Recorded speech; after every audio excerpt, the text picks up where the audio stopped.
وأتوب إليه لا إله إلا الله محمد رسول اللہ۔ سرکار صلی اللہ تعالیٰ علیہ وسلم کے پیارے نواسے اور سرکار خواجہ معین الدین چشتی نے فرمایا، پہلا شعر وہیں سے شروع کرتے ہیں۔ کہتے ہیں شاہ است حسین، شاہ کا معنی ہوتا ہے بادشاہ، کہتے ہیں امام حسین بادشاہ ہیں۔ پھر کہتے ہیں بادشاہ است حسین، امام حسین کیا ہیں؟ بادشاہ۔ دین است حسین، امام حسین کیا ہے؟ دین ہے جی بے اور شک کہتے ہیں دین پناہ است حسین، دین کی پناہ بھی امام حسین ہے۔ بے شک کیوں سبحان کہتے ہیں؟ اللہ۔ کہہ رہے ہیں سرداد سر دے دیا، سرداد نداد دست در دست یزید، کہہ رہے ہیں سر دے دیا لیکن ہاتھ کو یزید کے ہاتھ میں نہ دیا۔ حقا کے بنائے لا الہ است حسین، یہاں تک کہ سچائی اور لا الہ کی بنیاد ہی امام حسین ہیں۔ سبحان اللہ بے شک۔ اب سنیں کہ حضرت امام حسین رضی اللہ تعالیٰ عنہ کے بارے میں بتا رہے ہیں۔ ایک روایت میں آتا ہے کہ حضرت امام حسین رضی اللہ تعالیٰ عنہ کی ولادت باسعادت 4 یا 6 شعبان معظم بروز منگل، ٹھیک ہے، کو ہوئی 4 ہجری میں، جب سرکار مکے سے مدینہ شریف تشریف لے آئے، تب 4 ہجری کو بروز منگل 6 شعبان پتہ کیسے کہتے ہیں؟ رمضان سے پہلے جو مہینہ ہوتا ہے شعبان، جس کو ہم شب برات کا مہینہ کہتے ہیں، اس کی 4 تاریخ کو یا 6 تاریخ کو امام حسین کی پیدائش ہوئی، ٹھیک ہے۔ جی بے شک۔ ایک روایت کے مطابق ماہ ربیع الثانی میں ولادت ہوئی، یعنی اختلاف ہے اس میں، ٹھیک ہے۔ اچھا لیکن مشہور وہی ہے جو اوپر بیان کی گئی۔ اس ضمن میں مولانا ولی الدین دمشقی صاحب مشکات شریف اپنی کتاب الکمال فی اسماء الرجال میں تحریر فرماتے ہیں، دیگر کتابوں سے ثابت ہے کہ امام عالی مقام سردان شہیدان کرب و بلا سبت رسول حضرت امام حسین رضی اللہ تعالیٰ عنہ 4 شعبان 4 ہجری کو بروز منگل مدینہ منورہ میں پیدا ہوئے۔ سبحان اللہ یاد کرنے آپ 4 شعبان اور 4 ہجری بروز منگل، ٹھیک، مدینہ منورہ میں سرکار کی امام حسین کی پیدائش ہوئی۔ ان کا کنیت آپ کی ابو عبداللہ، ٹھیک، اور آپ کا لقب ذکی، شہید، سید اور سبت ہے۔ سبت کہتے ہیں، سبت کسے کہتے ہیں؟ سبت کہتے ہیں طرح، مشابہت جس سے ہوتی ہے سبت پیغمبر، اچھا تھوڑے مطلب اخلاق و کردار جو پائے جاتے ہیں۔ کہہ رہے ہیں بچے عموماً 9 مہینے میں پیدا ہوتے ہیں۔ سنیں کرامت، پہلی کرامت، بچے عموماً کیا مہینے میں؟ 9 مہینے میں ہاں پیدا ہوتے ہیں، لیکن آپ 6 مہینے میں پیدا ہوئے۔ سبحان اللہ۔ سمجھ رہے ہیں آپ؟ 6 مہینے کا بچہ بجز آپ کے اور یحییٰ علیہ السلام کے زندہ نہ رہا، یعنی یحییٰ علیہ السلام بھی 6 مہینے کی اس میں پیدا ہوئے، پیٹ میں رہے اور اس کے بعد پیدائش ہوئی، اور اس کے بعد یحییٰ علیہ السلام سرکار کے کئی ہزار سال پہلے کے ایک انبیاء نبی گزرے ہیں، ان کی پیدائش 6 مہینے میں ہوئی، اور اس کے بعد یہ شرف کس کو ملا؟ سیدنا امام حسین کو۔ یہ بھی آپ کے خلقی کرامت تھی جو یحییٰ علیہ السلام کے بعد آپ کو ملی اور آپ پر ہی ختم ہو گئی، یعنی اس کے بعد کوئی بھی بچہ ایسا نہیں ہے دنیا کے اندر جو 6 مہینے میں پیدا ہوا ہو۔ آئے گا پیدا ہوگا تو اس کا انتقال ہو جائے گا، زندہ ہی نہیں رہے گا، 6 مہینے کا بچہ ہی نہیں ہوگا، آپ سمجھیے۔ لیکن یہ سرکار امام حسین کی پہلی کرامت سمجھ لیجیے، اور اللہ کا کرم کہ سرکار امام حسین سیدہ فاطمہ الزہرا کے وطن مبارک سے جو ہے 6 مہینے کی اس میں پیدا ہوئے، اور آپ حضرت امام حسن رضی اللہ تعالیٰ عنہ سے 6 مہینہ 20 دن چھوٹے تھے، یعنی امام حسن کتنے بڑے ہیں؟ 6 مہینہ 20 دن بڑے، ٹھیک ہے، یاد رکھیے گا یہ سب باتیں۔ جس وقت آپ کے پیدا ہونے کی خبر جناب رسالت صلی اللہ علیہ وسلم کو پہنچی، آپ نے بارگاہ الہی سجدہ شکر ادا کیا اور حضرت بی بی فاطمہ رضی اللہ تعالیٰ کے مکان میں تشریف لائے۔ اسماء بنت عمیس نے کپڑے میں لپیٹ کر حضرت امام حسین کو نبی کریم کی گود میں دے دیا۔ حضرت صلی اللہ تعالی وسلم نے سیدھے کان میں اذان اور بائیں کان میں اقامت پڑھی، اور حضرت علی کرم اللہ وجہ الکریم سے دریافت کیا کہ علی صاحبزادے کا نام کیا رکھا جائے۔ حضرت علی نے دست بست عرض کیا کہ یا رسول اللہ اللہ صلی اللہ علیہ وسلم آپ کے ہوتے ہوئے اس بارے میں میں کس طرح تقدیم کر سکتا ہوں، میں کس طرح کوئی رائے دے سکتا ہوں، آپ ہی جو نام مناسب سمجھیں رکھیں۔ البتہ یہ میں سوچ رہا تھا کہ ان کا نام حرب رکھوں۔ حضرت علی نے کیا سوچا کہ میں ان کا نام حرب رکھوں۔ اب جیسی آپ کی رائے ہو۔ حضور صلی اللہ علیہ وسلم نے فرمایا کہ علی میں خود بھی تسمیہ میں تقدیم کرنا پسند نہیں کرتا، وحی الہی کا منتظر ہوں۔ ابھی یہی باتیں ہو رہی تھی کہ حضرت جبریل نازل ہوئے، سبحان اللہ، کرنے لگے کہ یا رسول اللہ شاہزادہ امام حسن رضی اللہ تعالیٰ عنہ کا نام حضرت ہارون علیہ السلام کے بڑے بیٹے کے نام پر شبر یا حسن رکھا گیا ہے، اس لیے چھوٹے شاہزادے کا نام بھی حضرت ہارون علیہ السلام کے چھوٹے بیٹے کے نام پر شبیر یا حسین رکھیے۔ سبحان اللہ، بے شک۔ یعنی یہ پسندیدہ نام کہاں سے آئے؟ اللہ تبارک و تعالیٰ کی طرف سے۔ سبحان اللہ، بے شک۔ حضرت جو کیا نام ہے ہارون علیہ السلام تھے، ان کے بڑے صاحبزادے کا نام شبر اور چھوٹے صاحبزادے کا نام شبیر تھا، ٹھیک ہے، اور انہی کے نام پر شبیر و شبر بھی کہتے ہیں یا حسن و حسین کہتے ہیں، ٹھیک ہے جی بے شک۔ حضرت علی رضی اللہ تعالیٰ عنہ فرماتے ہیں کہ جب حسن رضی اللہ تعالیٰ عنہ پیدا ہوئے تو میں نے ان کا نام حرب رکھا۔ حضور صلی اللہ علیہ وسلم میرے گھر تشریف لائے اور فرمایا میرے بیٹے کو میرے پاس لاؤ، اس کا نام کیا رکھا ہے؟ بتایا گیا حرب نام رکھا ہے۔ آپ صلی اللہ علیہ وسلم نے فرمایا یہ نام نہیں بلکہ حسن نام رکھو، حسن رضی اللہ تعالیٰ عنہ ہے۔ پھر جب حسین رضی اللہ تعالیٰ عنہ پیدا ہوئے ان کا نام بھی حرب رکھا گیا، اور حضور صلی اللہ علیہ وسلم نے حسین رضی اللہ تعالیٰ عنہ تجویز فرمایا۔ جب محسن رضی اللہ تعالیٰ عنہ پیدا ہوئے ان کو بھی ہم نے حرب کے نام سے پکارا، مگر حضور صلی اللہ علیہ وسلم نے فرمایا کہ اس کا نام محسن رکھا ہے۔ پھر حضور صلی اللہ علیہ وسلم نے فرمایا میں نے ان بچوں کے نام حضرت ہارون کے بیٹوں کے نام پر رکھے ہیں، یعنی شبیر، شبر، مشر رضی اللہ تعالیٰ عنہ، حسن، حسین، محسن رضی اللہ تعالیٰ عنہ، انہی تینوں ناموں کا عربی زبان میں ترجمہ ہے۔ شبیر کا مطلب حسن، اور شبر کا مطلب حسن، شبیر کا مطلب حسین، اور مشر یا مشر نام ہے اس کا نام کیا ہو گیا؟ محسن۔ ایک روایت میں آتا ہے کہ حسین حسن رضی اللہ تعالیٰ عنہ اہل جنت کے نام ہیں، زمانہ جاہلیت میں کسی کے یہ نام نہیں ہوئے۔ ایک اور روایت میں ہے کہ حضور صلی اللہ علیہ وسلم کے نواسوں کے نام حسن و حسین رضی اللہ تعالیٰ عنہ اللہ رب العزت نے اپنی مخلوق میں پوشیدہ رکھے تھے، یعنی کسی کو نہیں، کسی کا نام نہیں تھا۔ حضرت حسین حسن سے پہلے یہ کسی کا نام نہیں تھا، اللہ نے پوشیدہ رکھے۔ جب یہ دونوں پیدا ہوئے تو نبی کریم صلی اللہ علیہ وسلم نے ان کا اعلان کیا، فضائل اور مناقب۔ کہہ رہے ہیں کہ حضرت امام حسین رضی اللہ تعالیٰ عنہ کے فضائل مناقب بے حد بے شمار ہیں۔ اس ضمن میں کتب سیر اور تواریخ آپ کے فضائل اور مناقب کے ذکر سے بھری ہوئی ہیں۔ آپ رضی اللہ تعالیٰ عنہ سے سیدنا رسول اللہ صلی اللہ علیہ وسلم بہت محبت فرماتے ہیں، چنانچہ اس حوالے سے بہت سی روایات بیان ہیں جن میں سے چند کا ذکر کیا جاتا ہے۔ یعنی سرکار صلی اللہ علیہ وسلم امام حسین سے کتنی محبت کرتے تھے، یہ اب آپ ذکر کریے، یہ اب آپ سنیے ذرا غور سے۔ رسول کریم صلی اللہ علیہ وسلم کی محبت، احمد اور ترمذی اور ابن ماجہ، ابن داؤد اور نسائی، یہ سب حدیثوں کی کتابیں ہیں۔ ان کی متفق روایت ہے کہ حضور کہ ایک روز سرکار صلی اللہ علیہ وسلم خطبہ پڑھ رہے تھے، میں نے یہ بات بتائی بھی تھی، خطبہ پڑھ رہے تھے کہ اتنے میں سامنے سے حضرت حسن اور امام حسین رضی اللہ تعالیٰ عنہ تشریف لائے۔ کم عمری کی وجہ سے دونوں شہزادوں کے پاؤں لڑکھڑا رہے تھے۔ آپ نے دیکھا اور خیال کیا کہ کہیں گر نہ پڑے، پس بے اختیار خطبہ چھوڑ کر ان کی طرف لپک پڑے اور کمال محبت اور پیار کے ساتھ دونوں صاحبزادوں کو گود میں اٹھا لائے۔ سبحان اللہ، بے شک۔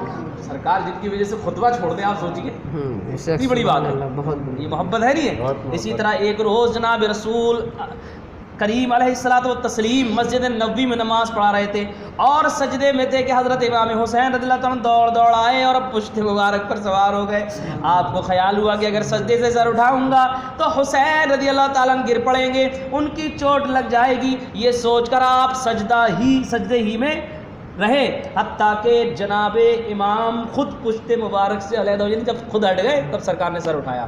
اس سے پتہ کیا چلا، اس سے کئی عقیدے بھی ثابت ہوتے، لمبی تقریر ہو جائے گی اس پہ، یعنی 3 بار کا کہہ لے، 4 بار کہہ لے۔ اب جب امام حسین بیٹھ گئے پیٹھ پر آ کر کے تو اب جو سجدہ جو تسبیح پڑھی جا رہی ہے سجدے کے اندر، وہ کس لیے پڑھی جا رہی ہے؟ پڑھی تو اللہ کی تسبیح جا رہی ہے، لیکن کس کے لیے پڑھی جا رہی ہے؟ جو لیٹ کیا جا رہا ہے امام حسین کے لیے، تو وہ سجدہ ہوا۔ اب یہ بتاؤ امام مطلب سرکار صلی اللہ تعالی وسلم نے جب سجدہ کیا اور امام حسین پیٹھ پشت پہ سوار ہوئے تو غیر اللہ کا خیال نماز میں آیا یا نہیں آیا؟ امام حسین اللہ ہے یا غیر اللہ؟ غیر اللہ. غیر اللہ ہے نہیں، یعنی اللہ کے علاوہ سب غیر اللہ ہیں. تو اب جب پیٹھ پہ بیٹھے ہوئے تو خیال آیا ہوگا نہیں آیا ہوگا؟ اور کتنی سخت تسبیح پڑھ دی. تو جب اگر ایسا ہوتا کہ غیر اللہ کے بھابی کیا کہتے ہیں غیر اللہ کے نماز میں خیال آنے سے نماز ہوتی نہیں ہے. بات سمجھ میں آیا؟ جی جی اور یہ بتاؤ امام حسین کا خیال آ رہا ہے یہاں پہ اور 72 تسبیح پڑھ دی سرکار نے اور نماز ہو گئی. بے شک سبحان اللہ. اب اس کا مطلب یہ نہیں کہ جان بوجھ کے ہم غیر اللہ کو یاد کریں، اس کا مطلب یہ بھی نہیں ہے. نہیں نہیں بات صحیح. لیکن ہاں جو معظم شخصیات ہیں، جو محترم شخصیت ہیں، سرکار کا ذکر ہے، سرکار کی سیرت ہے، اگر ان کا خیال نماز میں آ جائے تو اس سے نماز میں خلل پیدا نہیں ہوتا. اس سے یہ سب سے بڑی دلیل ہے. آپ کسی سے بھی کہہ سکتے ہیں کہ امام حسین جب پیٹھ پہ سوار ہوئے تھے تو سرکار کے دل میں کس کا خیال آیا؟ اللہ کا خیال آیا ہے یا اپنے نوازے کو بچانے کا خیال آیا ہے؟ بتائیے بھائی. تو یہاں ثابت ہوگی نہیں آپ کے. سنیے، نوجوان جنت کے سردار ابن عبداللہ رضی اللہ تعالیٰ سے روایت ہے اور امام ترمذی نے حضرت حذیفہ سے روایت کی کہ فرمایا سرکار صلی اللہ علیہ وسلم نے کہ میرے پاس آسمان سے ایک فرشتہ آیا جو اس سے قبل کبھی نہیں آیا تھا. اس نے سلام کیا، مجھے خوشخبری سنا دی کہ تحقیق حسن اور حسین رضی اللہ تعالیٰ عنہ نوجوانان جنت کے سردار ہیں. سبحان اللہ. بے شک. اب بھیا سردار وہی تو ہوگا جب بادشاہ کا کہنا رعایا مانے گی جی بے تبھی تو شک. بادشاہ اس کو لے کے جائے گا جنت میں. جی بے شک. ہم تو خالی غلام تو ہیں، پٹا تو ہوا غلام حسین، نظام حسین، ابرار حسین، یہ حسین وہ حسین ہے تو سب حسین ہی. لیکن کام صفت کس کی ہے؟ یزیدی والی. بے شک. ابھی ہوگا ذکر اس کا. یزیدی والی ہے نہیں صفت. جھوٹ ہم بول رہے ہیں، جھوٹ یزید بولتا تھا. چغلی ہم کر رہے ہیں، چغلی یزید کرتا تھا. شراب اکثر اللہ معاف فرمائے کچھ نوجوان ہمارے مسلمان شراب بھی پی رہے ہیں، شراب یزید پیتا تھا. ڈانس پارٹیاں ہم کر رہے ہیں، ڈانس پارٹی یزید کراتا تھا. اس کی ہم محفلیں رشک کی محفلیں سجتی تھی وہ ہم کر رہے ہیں. تو ہم میں نام کے حسینی اور کام یزیدیوں والا.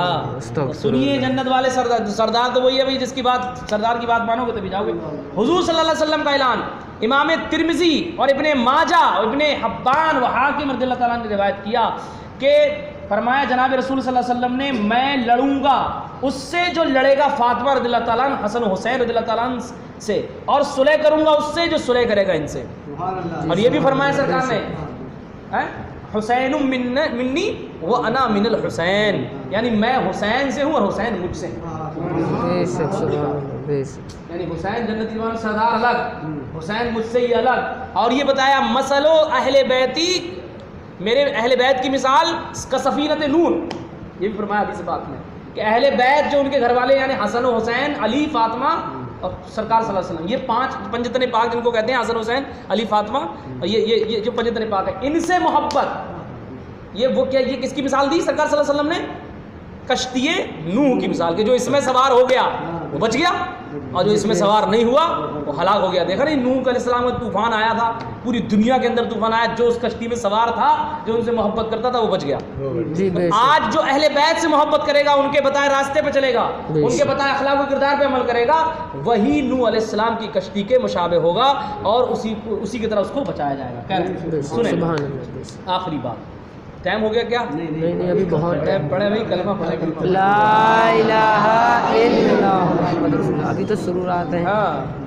حضرت اسامہ بن زید رضی اللہ تعالیٰ عنہ سے مروی ہے کہ میں کسی ضرورت کی غرض سے رات کے وقت رسول اللہ صلی اللہ علیہ وسلم کی خدمت اقدس میں حاضر ہوا. آپ صلی اللہ علیہ وسلم کوئی چیز چادر میں چھپائے ہوئے باہر تشریف لائے. جب میں اپنی بات پوری کر چکا تو میں نے رسول اللہ صلی اللہ علیہ وسلم سے عرض کیا کہ یا رسول اللہ صلی اللہ علیہ وسلم آپ کیا چادر میں کیا چھپائے ہوئے ہیں؟ آپ صلی اللہ علیہ وسلم نے چادر ہٹائی اور اس کے نیچے سے حسن اور حسین رضی اللہ تعالیٰ عنہ ظاہر ہوئے. آپ صلی اللہ علیہ وسلم نے فرمایا یہ دونوں میرے بچے اور میری بیٹی کے بیٹے ہیں. اے اللہ میں ان دونوں سے محبت کرتا ہوں تو تو بھی ان دونوں سے محبت کرنے والوں سے محبت فرما. سبحان اللہ. بے شک. تو ان دونوں سے محبت کرنے والوں سے محبت فرما. بے شک. سبحان اللہ. اور اس وقت کے یزیدی پتہ نہیں یار کہاں چلے گئے تھے، یہ فرمان ان کو پتہ نہیں چلے. ارے یار یہ پڑھ لیتے تو ان سے نفرت کرتے. قتل کرنے والے مسلمان تو تھے، ہندو تھوڑے نہیں تھے، RSS کے گنڈے نا، RSS والے نہیں تھے، ہم ہی لوگ ہم ہی مطلب کلمہ پڑھنے والے تھے، جیسے ہم کلمہ پڑھتے ہیں ویسے وہ پڑھتے تھے، لیکن ان کی سوچ لالچ کس بات کا تھا؟ حکومت، پیسہ، اقتدار، مکاری کرنے کو نہیں ملتی اگر امام حسین بن جاتے تو، عیاشی کرنے کو نہیں ملتی، یہی تو تھا، ارے حسین بن گیا تو بہت سختی ہو جائے گی، اور وہ رقص کی محفل سجاتا تھا، نچواتا تھا، تو یہ مستی کرنے کو ملے گی نہیں ہے، نہیں ہے؟ اب بھی کچھ سوچ رہا ہے آج یہ مولانا جب سے آیا تو سمجھ لو مسئلہ خراب ہوتا چلا جا رہا، رقص کرنے کو نہیں مل رہا، ڈانس کرنے کو نہیں مل رہا، مستی نہیں مل رہی نا، یہ تو مسئلہ ہے، تو سوچو وہ کون سی سوچ لے کے چل رہے ہیں، اور جو ہمارے ساتھ ہے الحمدللہ وہ کون سی سوچ میں ہے، آپ سوچیے، آپ جی بے شک، سمجھ لیجیے، یہی فرق سمجھ لیجیے آپ۔ خیر، حضرت عثمان رضی اللہ تعالیٰ عنہ کے گھر کی حفاظت پر مامور ہونا، آپ کو پتہ نہیں کتنے دنگے ہوئے ہیں، کیسے کیسے اسلام پہنچا، بڑا اسلام فری بھی مل گیا نا ہمیں۔ سنیں، حضرت امام حسین رضی اللہ تعالیٰ عنہ ان نوجوانوں میں شامل تھے جو جرت، بہادری کے ساتھ ساتھ اپنی جان کی پرواہ نہ کرتے ہوئے حضرت عثمان رضی اللہ تعالیٰ عنہ کی حفاظت کی غرض سے ان کے گھر کے دروازے پر مامور تھے، تاکہ بلوائی اندر داخل ہو کر حضرت عثمان غنی رضی اللہ تعالیٰ عنہ کو کوئی نقصان نہ پہنچا سکیں۔ چنانچہ تاریخ کے اوراق میں رقم ہے کہ حضرت عثمان رضی اللہ تعالیٰ عنہ کے عہد میں جب اسلام کے اندر پہلی بار فتنہ برپا ہوا اور باغیوں نے داخل ہو کر آپ کے گھر کا محاصرہ کر لیا، یعنی چاروں طرف سے گھیر لیا تھا، تو حضرت حسین رضی اللہ تعالیٰ عنہ ان متعدد چند نوجوانوں میں سے تھے جنہوں نے جان کی پرواہ نہ کرتے ہوئے باغیوں کا مقابلہ کیا۔ اس مقابلے کی تفصیل یوں ہے، سنیے۔ جب باغیوں نے حضرت عثمان رضی اللہ تعالیٰ عنہ کے گھر کو گھیر لیا، پانی بند کر دیا اور آپ کے قتل کا ارادہ کیا، تو حضرت علی رضی اللہ تعالیٰ نے پانی کی 3 مشکیں آپ کے گھر بھیجی۔ سبحان اللہ، حضرت علی نے پانی کی 3 مشکیں آپ کے گھر بھیجی، اور اپنے دونوں بیٹوں یعنی حسن و حسین رضی اللہ تعالیٰ عنہ کو بھی ہتھیار دے کر آپ کے گھر پر بھیج دیا، اور انہیں حکم دیا کہ تم اپنی تلواریں لے کر حضرت عثمان کے دروازے پر کھڑے رہو، اور کسی شخص کو جو بری نیت سے عثمان رضی اللہ تعالیٰ عنہ کے گھر میں داخل ہونا چاہے دروازے میں قدم نہ رکھنے دینا۔ بے شک، یہ جرت بہادری کی بات ہے کہ جہاں تک چاروں طرف سے لوگ گھیرے پڑے ہیں، قتل کرنے کا ارادہ رکھ کر رہے ہیں، اندر اندر میٹنگ خوفناک چل رہی ہیں، جہاں تلوار اور مطلب تیروں کے سائے ہیں، نیزے بھالے، رات کے اندھیرے میں کوئی آ کے قتل کر دے، ایسے عالم میں، خوف اور ڈر کے عالم میں کھڑے ہونے والی ذات کا نام حضرت امام حسن اور حسین ہے۔ بے شک، سبحان اللہ، آج عثمان کو بچا رہے ہیں، کل پورے دین کو بچائیں گے۔ ہاں، حضرت علی رضی اللہ تعالیٰ عنہ کی طرح حضرت زبیر بن العوام، حضرت طلحہ رضی اللہ تعالیٰ عنہ، چند صحابہ اکرام نے بھی اپنے لڑکوں کو حضرت عثمان رضی اللہ تعالیٰ عنہ کی حفاظت کے لیے ان کے گھر پر بھیج دیا۔ یہ ان کا پورا گروپ تھا۔ کہہ رہے ہیں ایک روز حضرت عثمان رضی اللہ تعالیٰ عنہ نے اپنے گھر کی چڑھ پر چڑھ کر ایک تقریر فرمائی، کوئی چیز ہوگی مطلب چڑھ کر اونچائی پہ چڑھ کے کہہ دیجیے، لیکن باغیوں نے آپ سے نامناسب سلوک کیا اور آپ پر پتھر اور تیر پھینکنے شروع کیے۔ آپ کی حفاظت کرتے ہوئے حضرت حسن رضی اللہ تعالیٰ عنہ بھی زخمی ہو گئے۔ باغیوں کو یہ خیال پیدا ہو گیا کہ کہیں بنو ہاشم یہ دیکھ کر ہمارے مقابلے کے لیے نہ آ جائیں اور ہمیں لینے کے دینے پڑ جائیں، اس لیے انہوں نے مکان کی پچھلی طرف سے حضرت عثمان رضی اللہ تعالیٰ عنہ پر حملہ کرنے کا ارادہ کیا۔ چنانچہ محمد بن ابی بکر رضی اللہ تعالیٰ عنہ 2 آدمیوں کے ساتھ مکان کی پچھلی دیوار پھاند کر گھر میں داخل ہوئے۔ اس وقت حضرت عثمان رضی اللہ تعالیٰ عنہ کے پاس ان کی بیوی حضرت نائلہ رضی اللہ تعالیٰ عنہ کے سوا کوئی نہ تھا۔ وہ قرآن شریف کی تلاوت فرما رہے تھے۔ کون؟ حضرت عثمان غنی۔ محمد بن ابی بکر رضی اللہ تعالیٰ عنہ شرم کے باعث باہر نکل گئے کیونکہ ان کی بیوی سامنے موجود تھی، لیکن دوسرے لوگوں نے اندر آ کر آپ کو شہید کر دیا دھوکے سے، پیچھے سے آئے، سامنے سے تو امام حسن حسین وغیرہ کھڑے ہوئے تھے، سمجھ بات آ رہی؟ پورا ان کا حضرت طلحہ بن زبیر یہ سب دروازے پہ کھڑے تھے۔ انہوں نے کیا کیا کہ اگر ان سے لڑیں گے، سامنے ٹکرائیں گے تو ہم میں خاندانوں میں لڑائی چل جائے گی، تو پیچھے گھوم کر کے گئے اور دروازہ وہی دیوار وار کود کر کے گھر میں گھس کر کے حضرت عثمان غنی کو انہوں نے شہید کیا، سمجھ رہے ہیں، اور بھاگ گئے۔ حضرت حسن رضی اللہ تعالیٰ عنہ، حضرت حسین رضی اللہ تعالیٰ عنہ دروازے پر تھے، اندر جو کچھ ہو رہا تھا اس کی خبر ہی نہیں تھی۔ جب حضرت عثمان رضی اللہ عنہ کو شہید کر کے قاتلین بھاگ گئے تو آپ کی بیوی چلائیں کہ میرے امیر المومنین شہید کر دیے گئے، سمجھ رہے آپ؟ شور سن کر دروازے پر کھڑے ہوئے لوگ اندر بھاگے تو دیکھا کہ حضرت عثمان رضی اللہ تعالیٰ عنہ خاک و خون میں غلطاں ہیں، یعنی ڈوبے ہوئے ہیں۔ اب سوائے افسوس کے کوئی چارہ نہ تھا. جب حضرت علی رضی اللہ تعالیٰ عنہ، حضرت طلحہ رضی اللہ عنہ، حضرت زبیر رضی اللہ تعالیٰ عنہ آپ کی شہادت کی خبر ملی تو وہ بھاگے بھاگے حضرت علی رضی اللہ تعالیٰ عنہ نے اپنے بیٹوں سے پوچھا، علی کے پاس آئے اور علی رضی اللہ تعالیٰ نے اپنے بیٹوں سے پوچھا کہ جب تم دروازے پر موجود تھے تو تم لوگوں کو گھر میں داخل ہو کر حضرت عثمان رضی اللہ تعالیٰ عنہ کو شہید کرنے کی جرت کس طرح ہو گئی؟ آپ نے انہیں تھپڑ مارے. اللہ تھپڑ مارے حضرت علی نے. جو بھی لوگ کہتے کہ جب تم سامنے موجود تھے کس کی ہمت ہو گئی حضرت عثمان کو قتل کرنے کی؟ کون اتنی ہمت کر کے اندر گھس گیا؟ آپ سمجھ رہے ہیں؟ تو بتا رہے ہیں محمد تھپڑ مارے اور محمد بن طلحہ رضی اللہ تعالیٰ حضرت عبداللہ بن زبیر کو بھی سرزنش کیا، مطلب سرزنش کیا، ذلیل، مطلب کہہ دو کہ ڈانٹا پھٹکارا یا جو بھی، مطلب بہت زیادہ غصے ہوئے. جنگوں میں حصہ لینا، یہ کیا یہاں اس سے کیا پتہ چل رہا ہے اس واقعے سے کہ حضرت امام حسین رضی اللہ تعالیٰ عنہ کا کردار بتایا جا رہا ہے کہ آپ اپنی جان کی بازی لگا کر حضرت عثمان کو بچانے کے لیے گیٹ پر معمور تھے. بچ نہ پائے، مشیت خدا بندی تھی، اللہ تعالیٰ کا حکم تھا، وہ مسئلہ الگ ہے، لیکن آپ گئے تو بچانے کے لیے، پتہ ہی نہیں چلنے دیا، پیچھے سے آ کر کے دھوکے سے شہید کر دیا. آپ سمجھ رہے ہیں؟ لیکن امام حسین کی جرت و بہادری یہاں پہ بتائی جا رہی ہے. سمجھ رہے ہیں آپ؟ ہاں یہ تھوڑا سا اور پڑھ لیجیے. کیا ہوا؟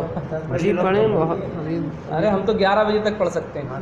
10 بجے تک پڑھیں، کلمہ شریف پڑھیں. لا الہ الا اللہ محمد رسول اللہ. اور پڑھیں کلمہ شریف. لا الہ الا اللہ محمد رسول اللہ صلی اللہ. حضرت دیکھیے حضرت امام حسین رضی اللہ تعالیٰ عنہ بہادری اور دلیری میں اپنی مثال آپ تھے، کیونکہ علی کے بیٹے تھے بے شک، اور ان کو تربیت دینے والے کون تھے؟ پیغمبر حضور صلی اللہ تعالی علیہ وسلم. بے شک پیچھے ہوں کسی سے. اور بہت سی جنگوں میں بہادری اور مردانگی کے جوہر دکھائے تھے.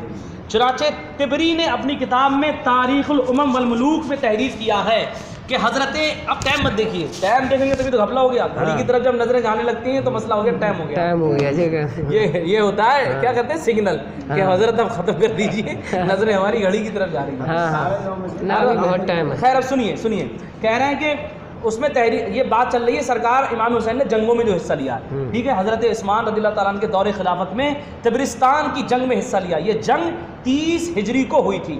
اسی طرح ابن خلدون اور بعض دوسرے مورخ تحریر کرتے ہیں کہ حضرت حسن رضی اللہ تعالیٰ عنہ، حضرت حسین رضی اللہ تعالیٰ عنہ اس لشکر میں موجود تھے جس نے مصر کی فتح کے بعد افریقہ کے دوسرے علاقوں پر چڑھائی کی تھی، اور اسلامی لشکر کے ساتھ جس میں متعدد صحابہ کرام رضی اللہ تعالیٰ عنہ شامل تھے. حضرت حسین رضی اللہ تعالیٰ عنہ بھی مغرب اقصیٰ تک پہنچ گئے تھے، یعنی یہ جنگوں میں مطلب جو ہے حصہ لے رہے ہیں. حضرت علی رضی اللہ تعالیٰ عنہ کے دور خلافت میں بھی جو جنگیں ہوئیں ان سب میں حضرت حسین رضی اللہ تعالیٰ عنہ اپنے والد کے ساتھ رہے. جنگ جمل، جنگ صفین اور جنگ نہروان کے موقع پر آپ نے انتہائی جمع مردی اور استقلال اور شجاعت اور بہادری کا ثبوت دیا. ایک جنگ میں آپ نے آگے بڑھ کر حل من مبارزن، کوئی ہے جو مجھ سے مقابلہ کرنے آئے؟ حل من مبارزن کا مطلب کیا ہوا؟ یہ کہہ رہے ہیں امام حسین آ کر کے جنگ کے اندر میدان میں ہے کوئی مجھ سے آ کر کے مقابلہ کرے؟ نعرہ لگایا. زرقان نامی ایک شخص جس کی بہادری کی دھاک پورے علاقے میں بیٹھی ہوئی تھی آگے آیا اور پوچھا تم کون ہو؟ آپ نے جواب دیا میں حسین ہوں رضی اللہ، حسین بن علی رضی اللہ تعالیٰ عنہ. یہ سن کر زرقان نے کہا اے میرے بیٹے تم لوٹ جاؤ. ایک دن میں نے رسول اللہ صلی اللہ علیہ وسلم کو دیکھا تھا، آپ اپنی اونٹنی پر سوار قبہ کی جانب سے تشریف لا رہے تھے اور تم رسول اللہ صلی اللہ علیہ وسلم کے آگے بیٹھے ہوئے تھے.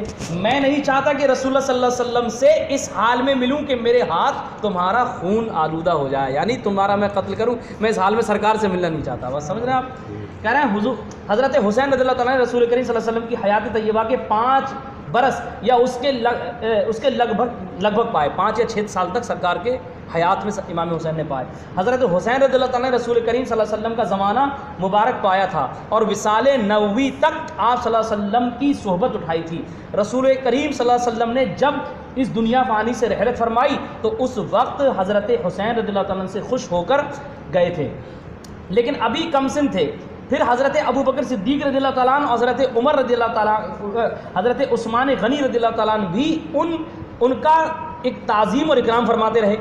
بات سمجھ رہے ہیں؟ یعنی صحابہ کرام بھی تعظیم کرتے رہے. اور حضرت حسین رضی اللہ تعالیٰ عنہ، حضرت حسین برابر اپنے والد بزرگوار کے ساتھ رہے. ان سے حدیثیں بھی روایت کی اور تمام جنگوں میں جن میں جمل اور صفین بھی شامل ہے حضرت علی رضی اللہ تعالیٰ عنہ کے ساتھ جنگ میں شریک رہے. یہ ہر زمانے میں معظم موقر تھے اور برابر اپنے والد کی اطاعت میں سرگرم رہے تاکہ حضرت علی رضی اللہ تعالیٰ یہاں تک کہ حضرت علی رضی اللہ تعالیٰ نے شہادت پائی. یہ کہاں سے کہاں تک کا واقعہ ہو گیا؟ یعنی سرکار کا زمانہ پایا، حضرت ابو بکر کا بھی زمانہ پایا، حضرت عثمان کا زمانہ پایا، اور حضرت علی کا زمانہ بھی حضرت امام حسین نے پایا. اب سوچیے اتنے صحابہ اکرام کے زمانہ اور ان کی زمانہ پانے کے بعد ان کی صحبت، ان کی قربت، ان کی ٹریننگ، ان کی محبت، ان کی شفقت سے بننے کے بعد تب کہیں جا کر کے امام حسین کا وجود ایک مضبوط استھتی میں آ کر کے پہنچتا ہے. سمجھ رہے ہیں آپ؟ حضرت علی رضی اللہ تعالیٰ عنہ کی شہادت. ٹھیک ہے، یہ بس ایک صفحہ بھی نہیں ہے. پڑھ دوں؟ پڑھیں ایک بار کلمہ پڑھ لیں. تاریخ کے اوراق میں لکھا ہے، تقریباً تمام مورخین نے تحریر کیا ہے، جب ابن ملجم نے حضرت علی رضی اللہ تعالیٰ عنہ پہ وار کیا اور آپ زخمی ہونے کی حالت میں گھر لائے گئے تو آپ نے حضرت حسین کو بلا کر فرمایا، میں کیا فرمایا؟ میں تم دونوں بھائیوں کو وصیت کرتا ہوں کہ اللہ کا تقوی اختیار کرنا، کسی چیز پر افسوس نہ کرنا جو تمہیں مل نہیں سکی، ہمیشہ لوگوں کے ساتھ نیکی سے پیش آنا اور ظالم کے مقابلے میں مظلوم کی مدد کرنا. حضرت علی فرما رہے ہیں وصال کے وقت میں. دیکھیں ہیں ہم کیا نصیحت کرتے، اگر ہمارے کوئی چاہتا بھی ہے ڈریے مت، ڈر یہ دیکھا جائے گا جو بھی ہے. ارے یار پہلے کے لوگ کیسے تھے دیکھ رہے ہیں، وہی کہتا میرے ابا کہہ گئے میں تو ہٹوں گا ہی نہیں، تو کیا کہے گا اب کیسے ہٹ جائے گا؟ جیسے ابا کے اوپر وحی الہی نازل ہو گئی ہو کیا. سنیں کیا رہے، اے بنو عبداللہ، ٹھیک ہے، اے بنو عبد المطلب، خبردار یہ کہہ کر مسلمانوں کا خون نہ بہانا کہ امیر المومنین شہید کر دیے گئے. اب آپ اپنے قبیلے والوں سے کہہ رہے ہیں کہ یہ کہہ کر کسی کا خون مت بہانا کہ امیر المومنین کو شہید کیا تو ہم بدلہ لیں گے، آپ مت لڑنا. دیکھو یہ کہہ رہے ہیں، سوائے میرے قاتل کے، یعنی قاتل کو ڈھونڈنا، جس نے میرا قتل کیا ہے اسی کو قتل کرنا، باقی آپس میں مت لڑنا. اور ہم تو پورے خاندان کو نہیں چھوڑتے، جس کی غلطی اسی کے سر تو باندھو. دیکھو کہہ رہے سوائے میرے قاتل کے کسی کو قتل نہ کرنا، جب میں مر جاؤں تو میرے بعد قاتلوں کو تلوار کی ایک ہی ضرب سے قتل کر دینا، اس کے اعضاء کو نہ کاٹنا، کیونکہ میں نے رسول اللہ صلی اللہ علیہ وسلم سے سنا ہے، ہاں تم مثلے سے بچو خواہ دیوانے کتے ہی کا کیوں نہ ہو. بات سمجھ میں آیا؟ یہ کہنا چاہ رہے ہیں کہ جیسا سلوک انہوں نے تمہارے ساتھ کیا ہے تم ان کے ساتھ ویسا مت کرنا. یعنی حضرت علی کو بہت سخت طریقے سے گھائل کیا تھا، تو کہہ رہے ہیں جیسے تم میری حالت دیکھ رہے ہو ایسا ان کے ساتھ مت کرنا. اور ہم اگر ایسی حالت میں ہوتے کہتے ہیں اس کی بوٹی بوٹی بنا دیے دیکھا جائے گا، یہ تو کہتے جی. لیکن کیا کہہ رہے ہیں، یہ کیا کہا، میرے مر جانے کے بعد ایک بار میں اس کو قتل کر دینا، گردن کر مار دینا، ایک بار میں قتل کر دینا، اس کے اعضاء کو نہ کاٹنا، ہاتھ پیر ٹکڑے مت کرنا. دیکھیے آپ یہ حضرت علی بتا رہے ہیں. حضرت حسین رضی اللہ تعالیٰ عنہ کو یہ نصیحتیں کرنے کے بعد آپ اپنے تیسرے بیٹے محمد بن الحنفیہ رضی اللہ تعالیٰ سے مخاطب ہوئے اور ان سے پوچھا، میں نے جو تمہارے بھائیوں کو نصیحتیں کی ہیں تم نے سن لی؟ انہوں نے جواب دیا جی ہاں. آپ نے فرمایا میں تمہیں بھی انہی باتوں کی نصیحت کرتا ہوں، ساتھ ہی وصیت کرتا ہوں کہ تم اپنے بھائیوں سے نیکی کرنا، ان کی توقیر اور عزت کرنا، ان کی فضیلت کو ہمیشہ پیش نظر رکھنا، اور کوئی کام ان کے مشورے کے بغیر مت کرنا. سبحان اللہ. یہ مشورے دیے جا رہے ہیں، یہ مشورہ دینے والے موت کے وقت میں اپنے بچوں کو یہ سمجھا رہے ہیں. آپ سمجھ رہے ہیں؟ آپ بس تھوڑا سا رہ گیا. اس کے بعد آپ پھر حضرت حسین رضی اللہ تعالیٰ عنہ کی طرف متوجہ ہوئے اور فرمایا میں تمہیں وصیت کرتا ہوں کہ تم اس سے اچھی طرح پیش آنا، کیونکہ یہ تمہارا بھائی ہے اور تمہارے باپ کا بیٹا ہے. تم جانتے ہو کہ تمہارا باپ اس سے کتنی محبت کرتا تھا اور تم بھی اس سے محبت کرنا. اللہ یہ ہے آپس میں اتحاد کرانا، محبت کرنا. 19 رمضان 40 ہجری، آپ کتنی چلیے 1443 اور یہ ہے صرف 40 ہجری. 40 ہجری مطابق 19 اگست 661 عیسوی کی رات کو ابن ملجم نے حضرت علی رضی اللہ تعالیٰ عنہ پر حملہ کیا اور 21 رمضان کی رات کو آپ اسی زخم کی وجہ سے وفات پا گئے. تجہیز و تکفین طلوع فجر سے پہلے ہو گئی. خلافت حضرت حسن رضی اللہ تعالیٰ عنہ کے ہاتھ میں آئی اور ابن ملجم کو اسی طرح قتل کر دیا گیا تھا جس طرح حضرت علی رضی اللہ تعالیٰ عنہ نے حکم دیا. اسی طرح ابن ملجم کو. مسئلہ وہی تھا. اب حضرت امام حسین پہ خلافت آئے گی، پھر حسین رضی اللہ تعالیٰ عنہ کا مسئلہ آئے گا، پھر حسین حضرت امیر معاویہ اور ان کا بیٹا یزید وہ قبضانا چاہے گا. یہاں سے مسئلہ شروع ہوگا حضرت علی کی شہادت کے بعد. اب یہاں سے سنیں گے ہم. ٹھیک ہے, ساتھ دیں گے بھیا, زیادہ ٹائم تو نہ لیا میں نے. نہ بالکل. یہ سوچنا کہ جتنے